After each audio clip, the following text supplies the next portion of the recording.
நான் சொல்லும் தகவலை கேட்டு, நான் சொல்லும் விஷயத்தை கேட்டு, பாஜகக்காரர்களும், பாஜகவுடைய ஆதரவாளர்களும் என் மேலே கோவப்படவோ, வருத்தப்படவோ வேணாம். ஏன்னா, நான் சொல்கிற தகவல் உண்மைக்கு மாறான தகவல் நீங்கள் நினச்சிங்கன்னா, பாஜக மீது நான் வதந்தியை பரப்புகிறேன் அப்படின்னு நினச்சிங்கன்னா, என் மேலே சட்ட ரீதியாக நடவடிக்கை நீங்கள் மேற்கொள்ளுங்க.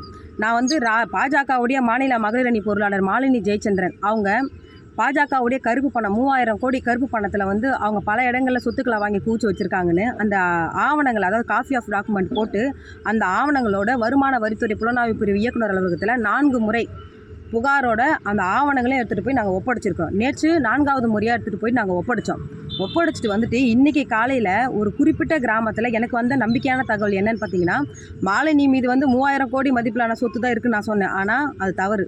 5000 கோடி மதிப்பிலான கருப்பு பணத்தில் வாங்கின சொத்து மாலினி பெயரில் அவங்க உறவினர்கள் பெயரில் வாங்கி வச்சுருக்கிறாங்க. இன்றைக்கி காலையில் ஒரு குறிப்பிட்ட கிராமத்தில் மாலினி பெயர்லையும் அவங்க உறவினர்கள் பெயரிலும் 1000 கோடி, ஒரே கிராமத்தில் 1000 கோடி மதிப்பிலான சொத்தை வாங்கி வச்சுருக்கிறாங்க. ஒரு சாதாரண எல்ஐசி ஏஜென்ட்டு அந்த மாலினி, அந்த லேடி மேலே கடந்த ஒரு குறுகிய காலத்தில் இந்த 4 வருஷத்தில் மட்டும் 5000 கோடி மதிப்பிலான கருப்பு பணத்தில் வாங்கின சொத்துக்களை வாங்கி குவிச்சு வச்சுருக்காங்க. அண்ணாமலை அவர்களை தமிழ்நாட்டில் நம்ம ஆகாயத்துலேருந்து குதிச்ச ஆபத்தாண்டவன் மாதிரியும் இறை தூதர் மாதிரி நீங்கள் பாஜகக்காரங்கள்லாம் அறிமுகப்படுத்துறீங்களே.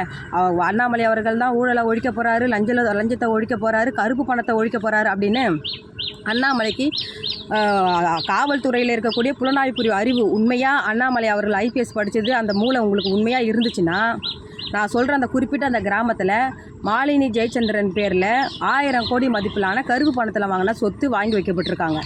அண்ணாமலை அவர்கள் அந்த சொத்து எங்கே இருக்குன்னு கண்டுபிடிச்சி நாட்டு மக்களுக்கு சொல்லுங்கள். அப்படி இல்லை அப்படின்னா மாலினி ஜெயச்சந்திரன் பேரில் கருப்பு பணத்தில் வாங்கின சொத்துக்கும் பாஜக கட்சிக்கும் சம்மந்தம் இல்லை அப்படின்னா, மாலினி ஜெயச்சந்திரன் வாங்கின கருப்பு பணத்தில் வாங்கின சொத்துக்கும் அண்ணாமலை அவர்களுக்கும் தொடர்பு இல்லை அப்படின்னா, அயோத்தியில் கட்டப்பட்டுள்ள ஸ்ரீராமர் இவரை தான் அங்கே வைக்க போகிறாங்க. இவர் மீது, ஸ்ரீராமர் மீது அண்ணாமலை அவர்களை சத்தியம் பண்ணி சொல்லுங்கள். மாலினி அவர்களுக்கும் அந்த கருப்பு பணத்துக்கும் பிஜேபிக்கும் அண்ணாமலைக்கும் தொடர்பு இல்லைன்னு அண்ணாமலை அவர்கள் சொல்கிற பதிலை வைத்து என்கிட்ட இருக்கிற எவிடன்ஸை நாட்டு மக்களுக்கு நான் பதிலாக வைக்கிறேன். 5வது முறையாக வருமான வரித்துறை இயக்குனர் அலுவலகத்தில் 5வது முறையாக அது என்கிட்ட இருக்கிற ஆவணங்களை திருப்பி புகாராக கொடுத்து ஆவணங்களை ஒப்படைக்கிறேன்.